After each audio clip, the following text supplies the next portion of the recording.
We've got so much stuff that's changing. The World Economic Forum is anticipating 30% of the job market is completely displaced within the next 5, 6, 7 years. Crazy. AI is very good at being the first pass at a lot of things, not the final output. You got the podcast, mastermind group, exits, all these different projects. What is Scott Clary's vision right now? There are much better ways to monetize a podcast than just advertising. As you build out your media, podcast, mastermind empire, how are you strategically putting the right people in different positions? Tell me about the organizational structure that you have in place.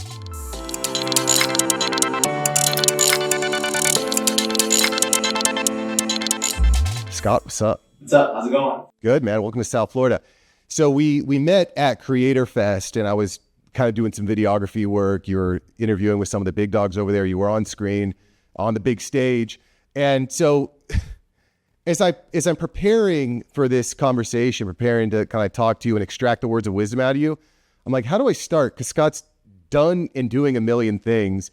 And so what I'm kind of curious at is where's your vision? Where's the vision for your life now? You got the podcast, mastermind group, exits, all these different projects. What is Scott Clary's vision right now? Yeah, I think that's a great question because I ask myself that quite often because as I was coming over here, I was actually listening to one of your past podcasts, and Chris was very clear in his vision, and I've gained more clarity. And I think action really gives you clarity in what you want to accomplish. But people have asked me a lot, why did you start the podcast? And I had a very loose idea as to what I wanted to do with it. But I would even make an argument. We could talk about podcasting and how to use it strategically and tactically. But I think that even how I started my show was more future-proofing myself and sort of architecting a future that I would be happy with. But it wasn't so clear. It was a little bit foggy when I first started the show. And even if you look at sort of the lifespan of the show, it started off as a different name. It started off sales versus marketing. And it was entirely speaking about sales and marketing in early mid-stage startups. And then I got really bored with that really quickly, even though that was my day job. So why was it? Is it because you want to enhance your ability in your current job, or is it because you realize that sales and marketing is where all the money is? Sales and marketing was where all the money was at. It was also my career. It was what I did my whole life. So for me, it was I want to build something that can teach me while simultaneously creating content, because I was not only learning from the people I was interviewing, but I was also using it to build my own personal brand as a sales and marketing thought leader. However, as the podcast grew and as I grew, and then at that time I was about 2 years before a company was acquired. It was a broadcast software company that was eventually acquired by Grass Valley. As I was building the podcast and we're going on this journey, I realized that there's so many more components to what makes me a successful individual, or what I hope to be a successful individual or an entrepreneur. And it's not just so myopic. And I thought that I would like to interview people that could give in, because I also noticed the sources of content I was consuming were much broader. So even though tactically day to day at the time I was CRO, so tactically day to day at the time I was understanding sales and marketing and hiring SDRs and account executives and setting up campaigns and trying to figure out, why we're not positive ROAS whenever Facebook campaign we just launched. I found that the most useful information that sort of had the biggest impact on my career trajectory wasn't just the day-to-day tactics, because I find you can learn those relatively quickly. It's all these other components that allow an individual to operate at their peak performance level. So it could be operating in flow state, or optimizing your energy so you don't hit a slump at 4 p.m. That could be tied into diet or to working out, or it could be to figure out your home life, work-life balance so that you can give your all in your work and your relationships, so there's not friction and stress from one bleeding over to the other. So I found that I was listening to all these people that were sort of the 0.001% of their fields, and they were giving so much wisdom that helped me succeed and excel in my career, but it wasn't the next conversation about how to raise money or how to optimize a Facebook campaign. So I found that truly successful people, because again, the people I learned from are people that were financially successful and had built good businesses, but truly successful people, they understand how to upskill across all aspects of their life. And that was the content I was consuming, and it was the content that was helping me, and it was the content that I wanted to create, because I feel like if it's helping me, it's helping someone else. So I just understood that all high-performing people, it's not just the tactics. There's mindset components. There's health and wellness components that make you the best version of yourself. And that's what I learned. That's what I incorporated into my life. That's what the podcast eventually morphed into, where, again, a lot of conversations are business conversations and business-oriented, but a lot of not all. I mean, like I enjoy speaking to Stephen Kotler about flow state, or along those lines of conversation. I enjoy speaking to somebody who manages the mental health and manages, I interviewed like Lane Norton, who's a PhD in basically anything to do with health and wellness and fitness, right? And how do you optimize your energy levels, and how do you not just look good, but feel good? And he goes very much into the weeds, and he cites some peer-reviewed PubMed studies on just optimizing your physical health. Anyways, the point is, that was my journey of the podcast. It was creating content that I enjoyed to consume, because I think that all that stuff creates this holistic, best version of yourself. And I think that's the people that have achieved the best and the most success, however you want to gauge success. They're not so granular or myopic in the information that they study. I mean, even like look at Ryan Johnson, who's the guy who's like reverse aging now after having massive exits, right? Like people want to I think the term is life maxing or something like that, where you basically optimize yourself in any area of your life, not just one. And I think that that's what most people actually want to achieve, not just sort of more traditional financial success. That's the Success Story podcast you're referring to, right? Yeah, that's my podcast. I saw the 10-minute MBA too, but that's another thing that's more like a passion project, and that's just me messing around with different forms of media. Yeah. Well, so it's interesting because how many episodes do you have of the show now? Well, including the short episodes, about 600. Okay, about 600. So I'm in a similar space. I'm like at 475 of After Hours Entrepreneur. So, and it's interesting when I look back to all the episodes, the show has continuously changed over time because I have changed. As the host, I have changed. I've evolved. That's amazing. And that's good. Right. Like we hope we're transforming. If we're not transforming, we're dying, right? You're either going or you're dying. And, it kind of started out like I'm just trying to figure out how to turn my side hustle into something.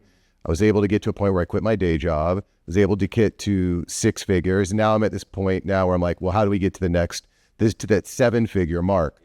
And so it's just interesting that at each level, you have to solve different levels of problems, different calibers of problems. And that's kind of what I've become somewhat obsessed with is what are the problems that I need to solve now? And you asked me a very specific question at the beginning, like what was sort of your vision or your reason for doing it? And I gave you a super long-winded answer. Yes. How it's changed over time. But ultimately the goal at any stage when you create content or when you sort of give something back, and like the podcast is free, there's no gating or anything like that. You're just creating content to create content. And hopefully help somebody who's on their journey not have to reinvent the wheel. And the topics that I speak about on the show, in my opinion, are all topics that a very high performing 0.001% of the population kind of person would be interested in. And I hope that they can learn from the best in their field and incorporate some of those lessons into their life, right? So if you want to learn about how to raise money, how to optimize we just went through all these different topics and themes, but I think that's really the type of content that I think great. Great. Fantastic. It sounds great on paper, right? And that's what I hear all the podcasts say. If I could just change one, I don't think that anybody actually thinks that, at least I don't. I think about like, how do I actually leverage this tool as a way to improve my life? I want to improve the bottom line because there's no way you get to 600 episodes without that ROI. You know what I'm saying? Well, I do believe that the reason why my show has stood out is because I'm slightly crazy and I chose to play the long game. 600 episodes in and almost 6 years later, what I have given into this show, yes, it generates revenue through advertising. But keep in mind, when I started it, I was building a company. So I wasn't starting it to monetize or productize immediately. There are many other ways in the short term that I could have made more money. I mean, any business in 6 years would have made more money. Right. I could drop shit and make more money than starting a podcast. Right. People come to me saying, hey, Mark, I want to launch a podcast so I can drive a bunch of leads. I'm like, you've got the wrong. But I think that the way that I look at success and life, I think that's what has allowed me to stick with it for a long enough time, because I believe, this is sort of like my own internal thesis, is that life is long, and all you have to do is win once. And if you can stick with something for a long enough period of time, it will eventually be successful. And over time, the returns will compound. Now, this is why I started the other reason why I started the podcast is I knew that it wasn't going to benefit me in the short term, outside of just being pure fun to do. Pure fun takes you only so far, but I knew that because I had models to emulate. I had Gary Vee, who started his wine company on YouTube and turned into a marketing agency with his brother, and then built out a huge basic following off of him creating content over a significant period of time. Right. And then he launched businesses against that audience. Right. So I am 6 years in, and I'm still playing the long game, because I have not aggressively launched businesses against my podcast. But that's fine for me. It's kind of like Hormozy's, just like, I don't know to sell, you just listen to it, Exactly. keep growing. You see the growth curve. So if I see 100,000, 200,000, 300,000 people that are listening to this, or even, it doesn't matter, 5, 10, 15,000 people that are listening, you see the growth curve. And you can forecast out the impact and the influence that you're going to have in 5, 10, 15, 20 years. I'm not dead in 20 years. So if I forecast out, assuming linear growth, not even exponential growth or some sort of like hockey stick growth or bell curve, I can see the influence, and I can see the listenership, I can see the audience, and then it just removes the friction in starting anything I want to start. So for me, it's just this, it is one of the 4 kinds of leverage. You have finance, you have human capital, you have technology, you have media. So it's one of the 4 kinds of leverage. And if you don't plan on selling it, which I don't think many people who have a podcast do, then it's just going to continuously just make the rest of your life easier.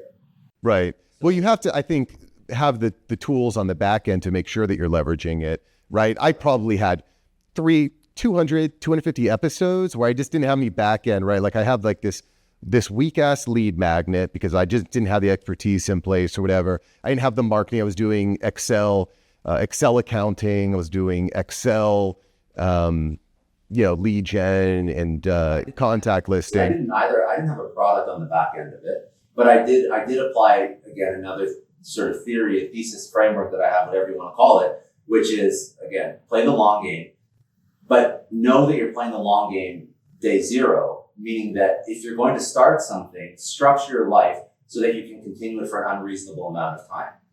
Sure. But I mean, that also you have the newsletter too, right? Yeah, of course, but that means also that I have either whatever I'm going to invest financially, whatever systems or frameworks that I'm going to put towards this thing. It's not going to burn me out. It's not going to break the bank. It's not going to take me away from my family more than I want to take me away from my family. Like, again, I'm not going to build something. I mean, you look at the stats. Like, it's something like if you want to be a top 1% podcast, you have to do more than 5 or 10 episodes. Because people do not, no, seriously, because people do not plan for the long term. They say they do, but it's all bullshit. They don't plan for the long term. So when I say plan for the long term, I mean, plan to do this for 10 years without making money, and somewhere along the line, you're going to figure it out. Sure. And yes, you do eventually have to figure out the system and processes. But you will learn the system and process, and you can choose how fast you want to grow or not. But I do believe that any business, when you approach it, structure it so that you can commit to it for an unreasonable amount of time. And the rest, 99% of people, many people are very smart. If they commit to something for a long enough period of time and it's sustainable, they're going to figure out the rest of it. Not many people have done any business for 10 years and are not making more than what the average person would be considered a significant amount of money. I think that's Mr. Beast's advice for how to grow a YouTube channel. Like, he says, make 100 videos, make each video better than the last one. And either one of two things happens. Either they figure it out because they've committed to just getting they've committed to the excellence of getting better and better. They put in the reps, or they're just like, this is too hard, I'm out. So you just kind of like. So I do agree that you have to have systems on the back end. I do agree that you have to respect your time and you have to pay yourself what you're worth, and you have to find a way to find the right SOPs or maybe move off Excel, even though it's the most largely used CRM in the world. But I love Excel. I just like it when it's built in with all the other. I think I don't. If I'm going to try and like drive home a message, I think less people who are entrepreneurial, business minded have trouble wrapping their mind around the concept of I have to sell a product, and more people have a problem with I'm going to commit to this for an unreasonable amount of time. Right. So I think that message is lost more. And I think there's a whole host of reasons as to why younger generations are kind of screwed when it comes to expectations in terms of returns on any activity they're taking on. I think that between Amazon and Uber Eats and Netflix and instant gratification and overnight everything, I think that our perception of time and the perceived amount of return versus the effort put into something is totally screwed up. So I think that if I can drive home the message of build a system that lets you play it out, play with it for 10 years, I think that's a very healthy message that people are going to, if they take it and they truly internalize it, you're going to have more successful entrepreneurs. Yeah, I will. And I agree with that. You have to, I think, we need to be committed to excellence, to getting better. Because I spend a lot of time like, I'm just going to show up. I'm just going to do the work. I'm going to do the work. But you have to be committed to like, it's going to be freaking better, right? Because if you're just committed to doing the work, you're not going to keep clients. People aren't going to tell their friends. It doesn't work. So true. I just want to give a kind of a counterpoint, or maybe a kind of a concern, is that we're going through a time of massive change right now with AI and robotics and the digital world, and who knows what's happening with politics. We've got so much stuff that's changing. Like the World Economic Forum is anticipating 30% of the job market is completely displaced within the next like 5, 6, 7 years. Crazy. So let's say I'm 45. I'm 50, I'm 55. I've been in my career. I've spent the last 20 years, 25 years dedicated to my career, but I also understand that I've got another 20 years in front of me. The idea of like evolving into the next level, it's kind of terrifying at the same time, because Scott's telling me I got 10 years before I can actually earn respect, right? So like, what do you say to that 50-year-old dude or woman, whatever you are? You're 50 years old, you're an expert in your craft, but you're like, oh crap, my craft actually is going to be dead in the next 5 years. Well, by the way, I'm not saying 10 years till you replace your salary. Let's sort of show what this person is going through. So they're an executive in their job or in their career. They're like, whatever, VP of finance or VP of marketing. And they don't want to work for a company anymore. So the easy transition could be like commoditize what you already know and then go sell it. And there's lots of places you can go sell it. Like you have finance knowledge, you have HR knowledge, you have marketing knowledge, you have like a ton of experience. So you can already charge a premium. So I'm not saying that you only will make $1 at the 10-year mark. I'm saying that if you're making $200,000 in your company right now, at the 10-year mark, you should probably be pulling in over $1 million in consulting revenue. Plus you have the added benefit of being able to write off a lot of this, of your expenses, because now you're working for yourself. So what I'm saying is, okay, so to make that migration, you start by understanding what you know so intimately that you can now sell it to somebody. So you understand what your core competency is. And then you start to sell that. So you work your 9 to 5 on your job, and then you start to sell that service from 5 to 9 and on the weekends. And you figure out how to use your extra time in a week. Because again, everyone has families, everyone has responsibilities, but everyone on earth has a little bit of extra time. So you start to sell what you're good at.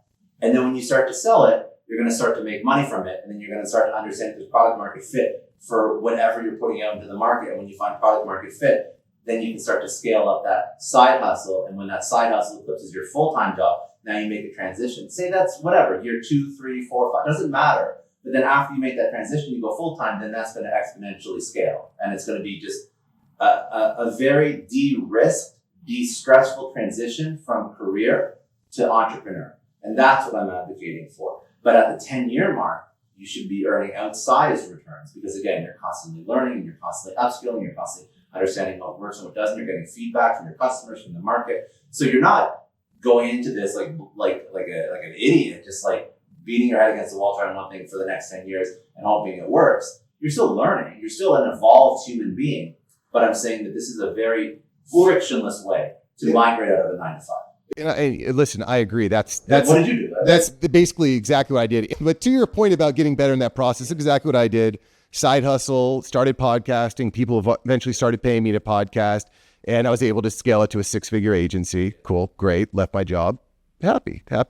But we get to the next level, and one of the things that I recognized, I was actually having a conversation with Seth Silvers. He's got a big podcast agency at Podfest this last year, and we were talking about mountains, and I said, well, let's kind of play this out. Who our target market is. what are the largest podcast management agencies doing in revenue per year? And we're like, okay, top 1% are probably doing like 3 million a year, maybe 2, 3. That's like crushing it. That's like Gary Vee style, like top of the chain. Top, like you think like Podcast One and stuff like that, they're not doing like 10 million plus in revenue. I mean, that's maybe like the top There's one. like Wondery, there's Podcast One, there's Sirius, some of these are big companies. I'll give you top one of one, but I think that the majority of their revenue is coming from combining other organizational structure too, like podcasting. Long story short, the top 1% is probably doing in like the 3 million range, we'll say. And then I said, well, what are the top 1% of marketing agencies doing? And we're like 500 million, billion, like. And so I said, well, maybe I'm on the wrong mountain. And by the way, I also looked at all my best clients and I said, my best clients are not just paying me for editing their podcast. They're paying for, hey, driving leads, automations, email marketing, and the whole flow chart. So anyway, that's a very long-winded way of me saying that I agree with where you're at on that topic of personal development and you made a very good point too. So I don't want to misconstrue sort of two different ideas. So one, we're talking about leaving jobs and building an incredible business as an entrepreneur. That's one thing. And you can do that without doing a podcast for sure. The other idea is starting a podcast. Now, I would not recommend starting a podcast unless you understand how to use it as a form of leverage for another company, another product, another service. If you mentioned a really, really good point. So the top 1% of podcast agencies, for example, make whatever 3 million. Even like the top 1% of podcasts, not the 0.001%, but the top 1% of podcasts are probably very like middle class entrepreneurs. Like we're not talking Joe Rogan. We're not talking all these shows that get $50 to $100 million Spotify deals. So if you want to not focus so much on leverage, which is just a different mindset, different strategy, not build a media company that can eventually allow you to launch new companies in the future. If that doesn't matter to you, and you just want the quickest path to revenue, then you should start a business in an industry where not just the top 1%, but the top 10% have massive earning potential, right? So marketing agencies. I mean, even like lead generation for lawyers or doctors, or even niche down like lead generation for, I don't know, pick a subcategory, personal injury lawyers. Like go really deep, and then find a way to drive revenue for a client that also makes a lot of money. And the top 10% of companies that do that could be like flying private jets for all I know. It's just a very lucrative industry to play in, right? Versus podcasting is like a roundabout way to build a business. So if I just wanted to have one career and do one thing, I would probably find a way to sell, either become a lawyer and start my own practice, or like sell to lawyers or doctors or dentists. If I wanted to build an asset that can have leverage, that can allow me to launch multiple businesses, and or something that I'm actually very passionate about is investing in startups and raising money. I'd like to raise a fund, maybe acquire businesses. If there's multiple things that I see having value, I see it like an audience would have value for all these different things. That's why I'm doing what I'm doing and not just driving straight to revenue. So it depends on what you want to accomplish. Because I could be making a shit ton of money as a lawyer and nobody knows my name. But for me, that's not really my goal. My goal is impact, and impact can come with money, but I'd like to do it in a different way. Well, I think knowing yourself is important too. I would be miserable just reading. True, but you'll make a lot of money. So you do have to know yourself, but two things can be true at the same time. Yeah. So I think that's the takeaway. Well, you're right. I wanted to put that on the table because I think a lot of people, when they think of podcasting, they think, I'll start this podcast, I'm going to get a bunch of downloads, and I'm going to sell ads and sponsorships. But I think, to your point, the best way to leverage it is, for the relationships, strategic partnerships. There are much better ways to monetize a podcast than just ad revenue. I mean, even the relationships that you have when we sit down for an hour, if I'm selling any kind of product, even if I'm not selling an expensive product, B2B for sure, but I'm going to build a relationship. Not only is that content we create going to be great derivative content that I can use for my content marketing, also I'm building a relationship with somebody that could be a buyer. Yeah. Right. So there's a lot of ways to monetize. To your other point, I heard this stat the other day. I haven't double checked. I haven't ABC fact checked it, so to speak. But little political joke there. That was wild. But the top 10 podcasts generate 35% of the ad revenue. That's the stat. Not the top 10%, the top 10. So it's all the money is flowing to the top now. So you need to find other ways to generate income. I want to segue just a little bit to organizational structure, because you basically now, and correct me if I'm wrong, you've got multiple projects that you're working on. You've got newsletter, podcast, which, by the way, I see newsletter and podcast as different businesses. They are. There's overlap, but they're different. They're all. Everything is its own business. The content, and I think it's important to treat it like its own business, because if you don't, then you're not really going to be optimizing for the result that you want.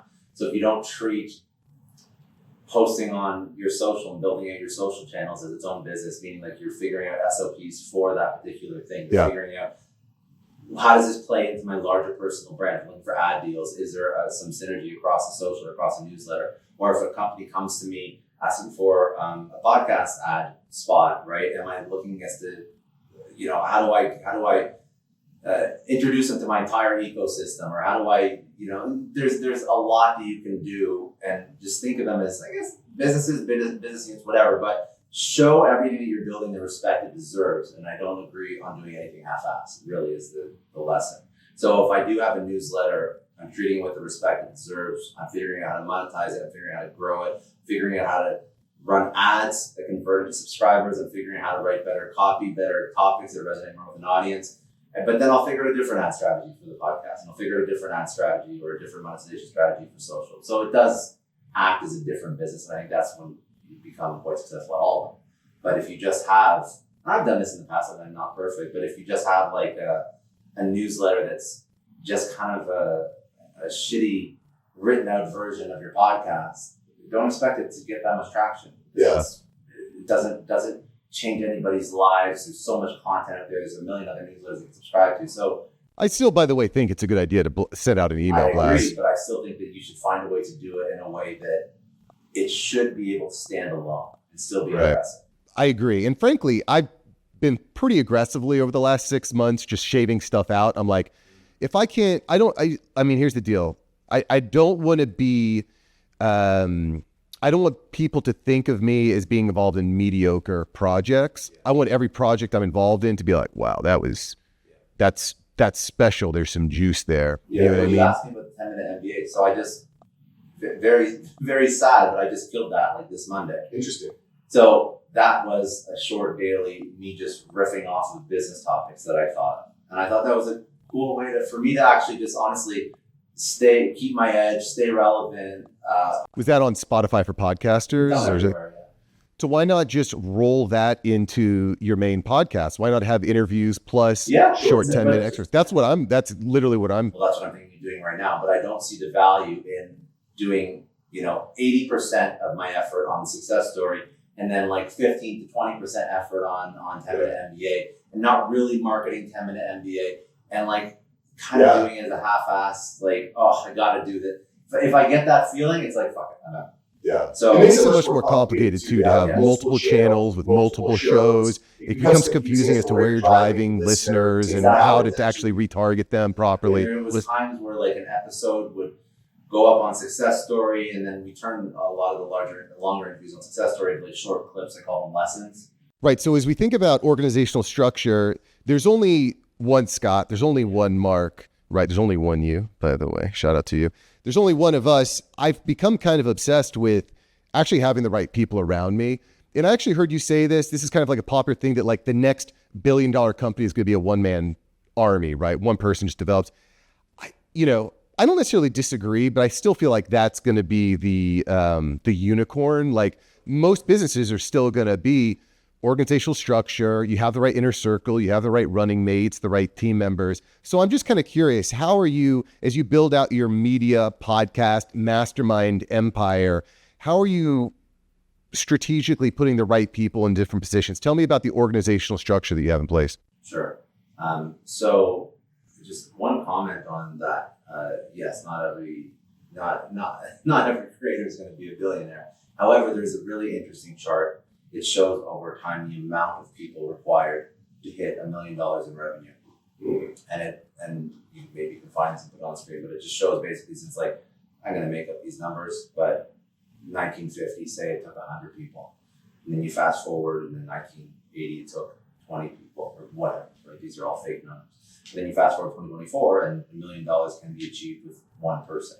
And if you Google this chart, you'll see exactly what I mean. But it just goes to show how the barriers to entry, and again, the 4 types of leverage: media, tech, finance, and people, and all used properly can really optimize your business in a way that I don't think we've ever seen before. And again, as technology advances, it'll always seem like it's as good as it's ever going to be, right? So, I mean, I have a client not a client, I have a friend of mine who has one client that's over $1 million in revenue. It's like, he's got $1 million business, he's got one client. So now you can do it. So I have a client of mine who's doing like 25 million in Amazon sales annually. Sure. Yes. So the point. But this sort of frames how I look at work. I think that's very important. So obviously, you have 4 kinds of leverage. You use those in your business to get as much value out of the work you do as possible. There's a reason why you mentioned top 10 podcasts account for 35% of the industry TAM or revenue. Right. It's very hard to do. It's very hard to do effectively. It's very hard to stand out. Yeah. So what I'm doing is I'm taking bets on the piece of this that I can personally contribute to that will help it stand out the best. And there's only so many very famous, cool, influential people that I don't want to mess up a relationship with. That's the bet that I'm taking on right now. And maybe that's a waste of time, maybe not so far. But it also, I mean, I hear you, but I also feel like, personally, I feel like I'm willing to like drive fast and run over stuff and like make mistakes. And I think that most people will have some grace when it comes down. And if they don't have grace, then okay, sorry, bro. I don't know what to tell you. Like, we're moving fast over here. We're innovating. We're trying new things, right? And by the way, I was at the Entrepreneur Organization event last year, and everyone there is doing at least like 1 million, 2 million. Like they're I think the minimum for EO is I think it is over 1 million. I think it's 1 million, but different areas have different requirements depending on. Anyway, so it's at least 1 million annual. So they're all entrepreneurs. They're all doing well. They've all solved the $1 million problem. Yeah. And what was funny to me is they're all breaking rules. They're like, I had a podcast booth set up, and I was like, I'm right across from the DJ booth, but this is where they sent me. The guy's like, just go around the corner. No one's gonna say anything. I was like, move around the corner. Later on in the day, there was like a big, like a rope set up so that you couldn't pass. This lady's like just moves and what. I was like, these are rule breakers. You know what I mean?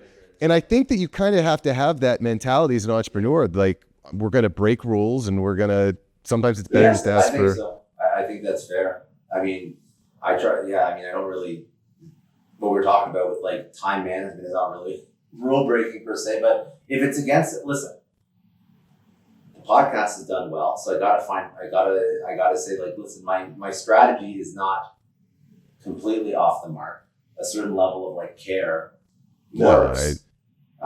You can always optimize. That's always something you have to keep in the back of your mind, and it is something that I always keep in the back of my mind. It's just I'm very efficient as a person, and like I also think that personal circumstances, family, kids, force change.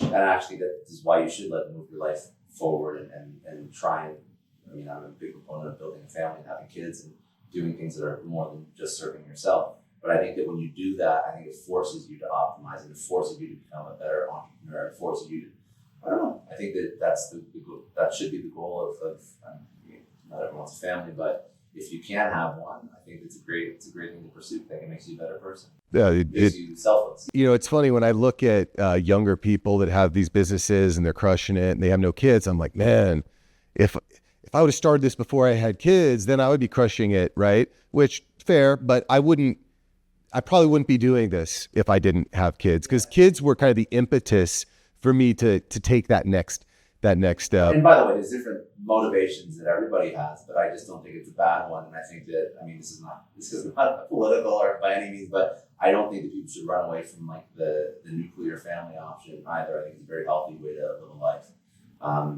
And I think that you're talking about, like we talked about, the concept of life maxing and maxing out all components of your life. And I think that, you max out your money, you max out your physical health, your mental health, you max out your spiritual health, you max out. I think family is a big piece of all those things. I mean, if you're just making money for yourself, I think it's kind of a shallow life. Yeah, it only gets you so far. Yeah. So I think that when you have this is sort of off topic. When you do have a family, I think it forces you to operate differently. I think it's a healthy thing. Yeah.